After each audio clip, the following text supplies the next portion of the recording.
Hoy traigo un caso que lleva más de 14 años sin resolverse, y mientras más lo estudié, más me di cuenta de que no es solo una historia de buceo, es una historia sobre un hombre que lo había perdido casi todo, su hermano, su matrimonio, su negocio, y que finalmente parecía estar reconstruyendo su vida, y entonces, de un día para el otro, desapareció sin dejar rastro. Los mejores buzos de cuevas del mundo buscaron durante 36 días seguidos. Se usaron robots submarinos, se ofreció una recompensa de $30,000 que terminó cobrando otra vida. Y al final de todo eso, nada.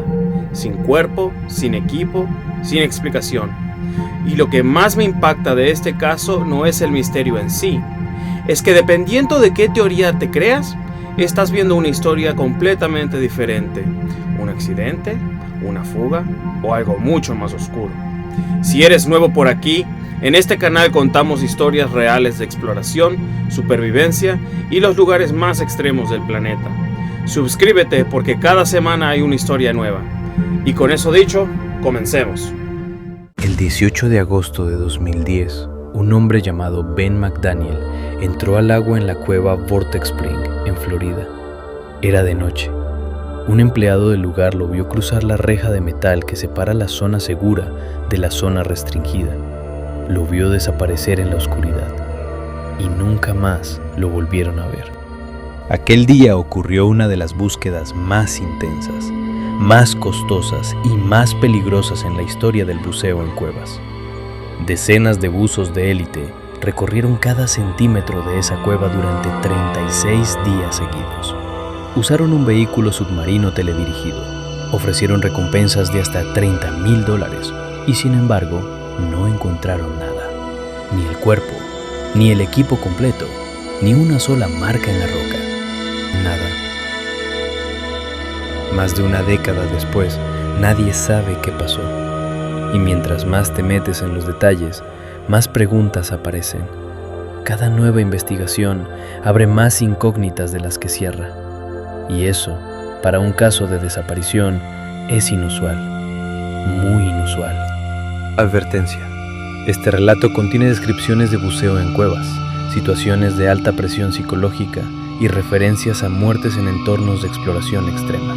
Como siempre, se recomienda discreción al espectador. Hola a todos, bienvenidos a Tenebrífico. El buzo que entró a la cueva y nunca salió. El misterio de Ben McDaniel. Para entender lo que ocurrió esa noche, primero hay que saber quién era Ben. Ben McDaniel nació el 15 de abril de 1980 en Memphis, Tennessee. Era el mayor de 3 hermanos. A finales de los 2000, sus padres gozaban de una excelente posición económica, pero Ben vivía exactamente lo contrario. En pocos años, perdió a su hermano menor de 22 años por una sobredosis de medicamentos. No fue un accidente ni una enfermedad impredecible. Fue una sobredosis de medicamentos. Y lo más cruel, fue Ben quien lo encontró inconsciente. Fue Ben quien intentó reanimarlo. Fue Ben quien tuvo que cargar con esa imagen para siempre. La muerte de un hermano es siempre devastadora, pero encontrarlo tú mismo, intentar salvarlo y fallar, eso deja una marca que no se borra con los años. Quienes conocían a Ben aseguran que nunca volvió a ser el mismo después de ese día. Y ahí no terminó todo. Al mismo tiempo, Ben estaba pasando por un divorcio difícil. Su empresa de construcción quebró en medio de la crisis del 2008. Acumuló una deuda de $50,000 en impuestos. Perdió su casa, perdió su negocio, perdió a su esposa y terminó mudándose de vuelta con sus padres a la edad de 30 años. Para un hombre de esa edad, eso es un golpe demoledor. No solo económico, es un golpe a la identidad, al orgullo, a la sensación de estar construyendo algo. Ben estaba en el fondo del pozo. En abril de 2010, sus padres le hicieron una oferta que probablemente le salvó el ánimo. Toma a tu perro, vete a la casa de la playa en Florida. Nosotros te apoyamos mientras te recuperas. Ben aceptó. Y funcionó. En cuestión de semanas, quienes lo conocían notaron que volvía a ser él. Hablaba del futuro. Quería montar un negocio de buceo. Le escribió una carta a sus padres agradeciéndoles todo. Todo apuntaba a que Ben estaba renaciendo.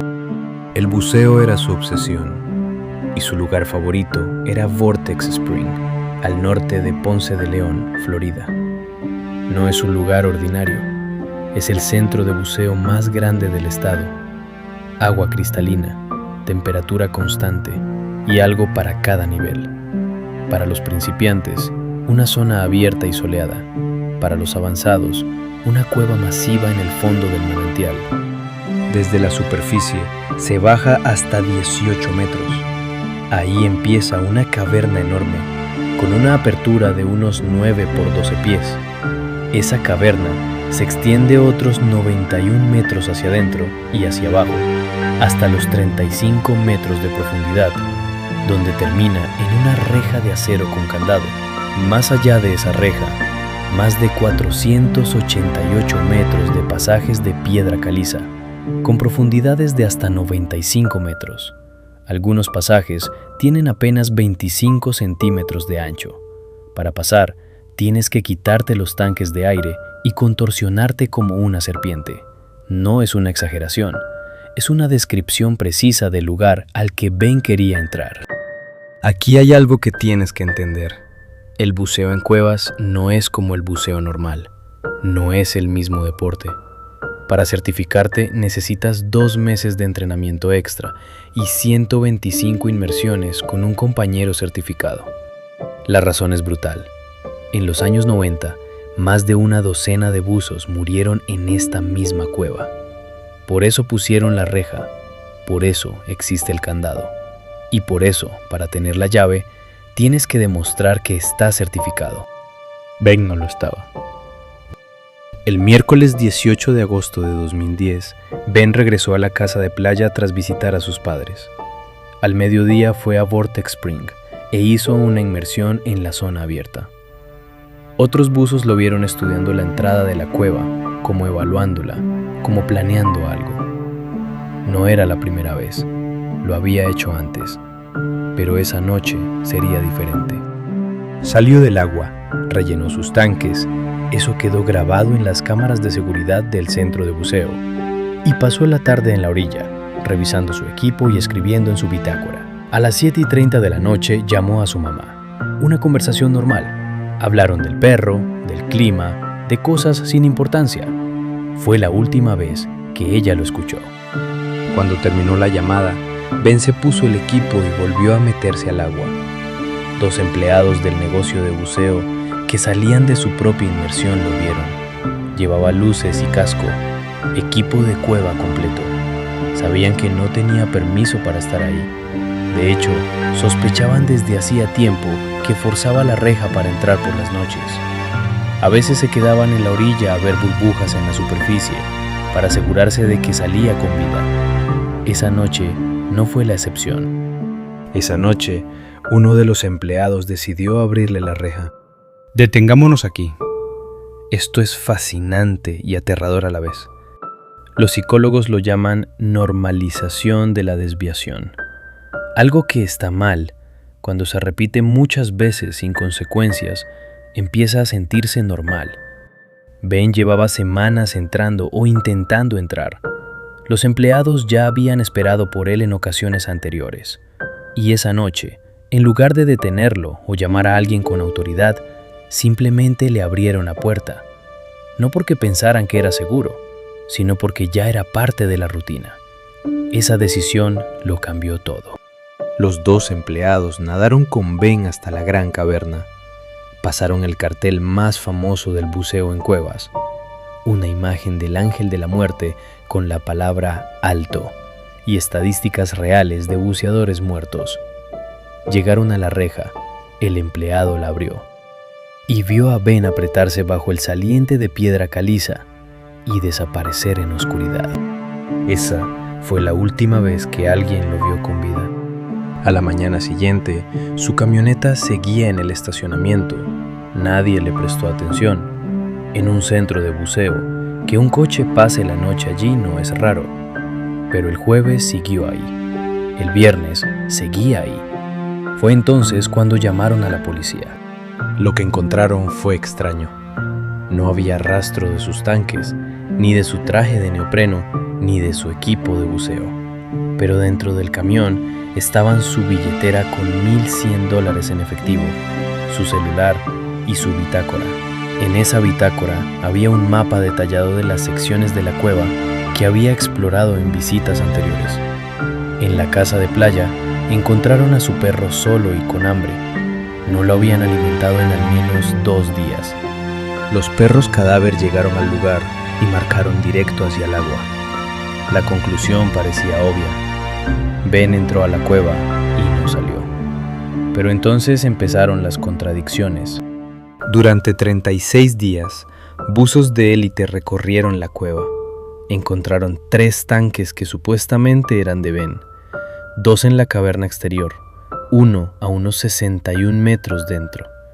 Y aquí viene un detalle que no encaja. Todos esos tanques contenían aire regular. A la profundidad a la que Ben buceaba, el aire regular causa narcosis de nitrógeno, una intoxicación que nubla el juicio, ralentiza los reflejos y puede provocar alucinaciones. Cualquier buceador con la experiencia que Ben demostraba en sus bitácoras lo sabría. Entonces, ¿por qué usaba aire regular? Si entró con equipo inadecuado, fue un error grave, quizás fatal. Pero si entró con el equipo correcto, ¿dónde está ese equipo? Al 4.º día de búsqueda, contactaron a Ed Sorenson, una leyenda viviente del buceo en cuevas. Más de 2.500 inmersiones, especialista en recuperación de cuerpos en los lugares más inaccesibles del planeta. Dejó una expedición en las Bahamas y llegó al día siguiente. Hizo 3 inmersiones. Cubrió 518 metros de la cueva, al menos 60 metros más de lo que Ben había mapeado en su bitácora. Usó un vehículo de propulsión subacuática y tanques más pequeños para meterse en los pasajes más angostos. Pasó por restricciones que un buceador sin certificación ni entrenamiento no debería poder superar.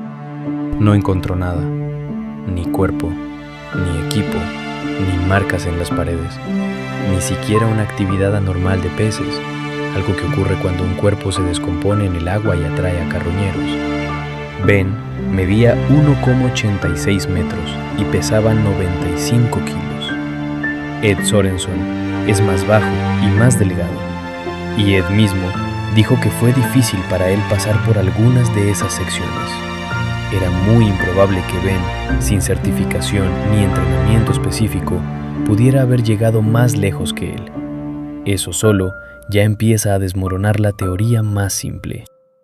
Los padres de Ben, desesperados, contrataron al hombre que originalmente mapeó la cueva. 7 inmersiones después, solo pudo disculparse, no podía encontrar nada.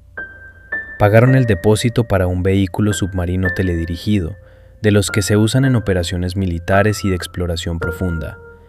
El aparato recorrió la cueva durante horas, no pudo ir más lejos que los buzos humanos.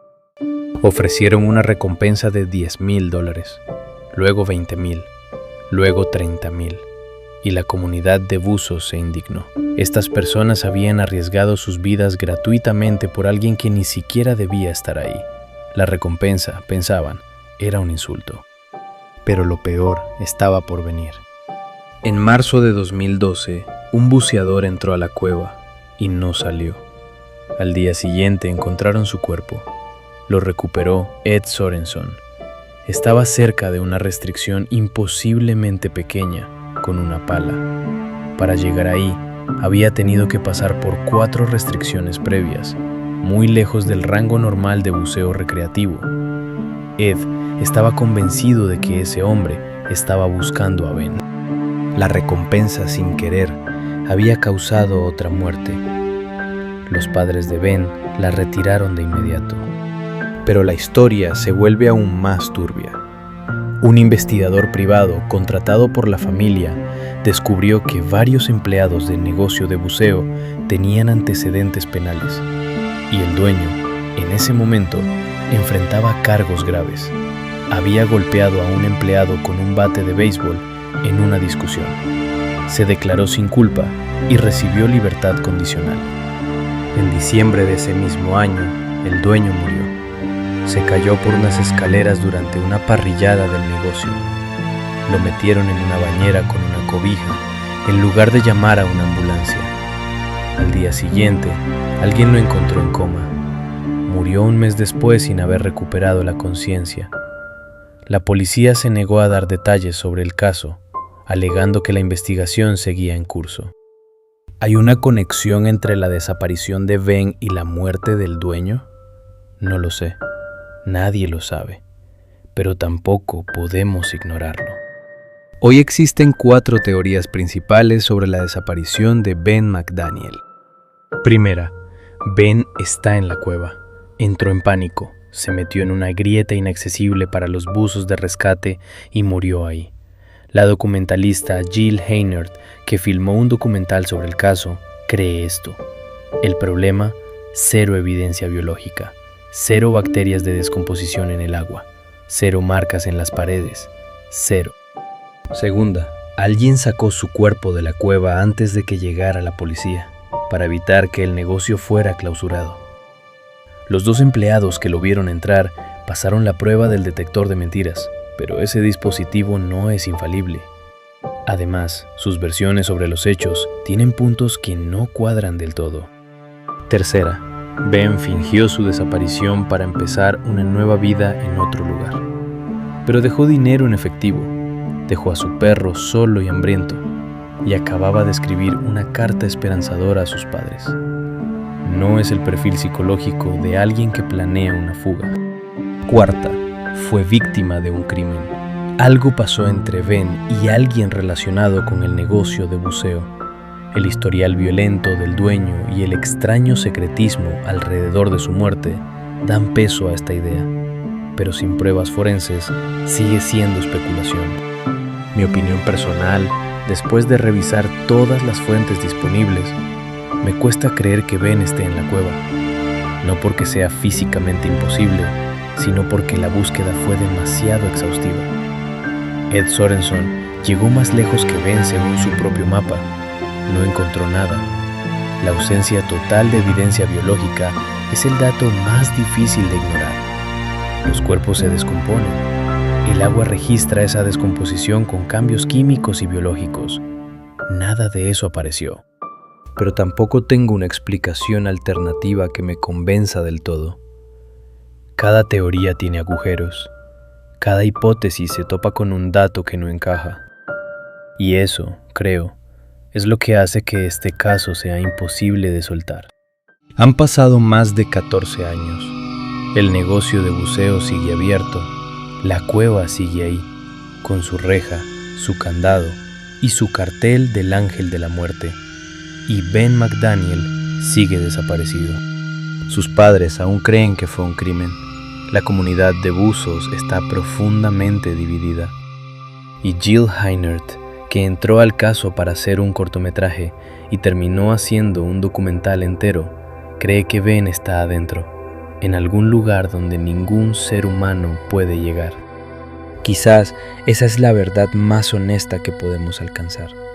No sé qué le pasó a Ben, pero sí sé que era una persona que estaba tratando de volver a vivir después de perder demasiado en muy poco tiempo. Y eso, sin importar cómo terminó su historia, merece ser recordado. Si te gustan las historias como esta, cada semana hay un caso nuevo de desapariciones, exploraciones extremas y misterios reales que siguen sin respuesta. Suscríbete, activa la campanita y cuéntame en los comentarios qué crees que pasó realmente con Ben McDaniel. Gracias por ver Tenebrífico. Nos vemos en el siguiente episodio.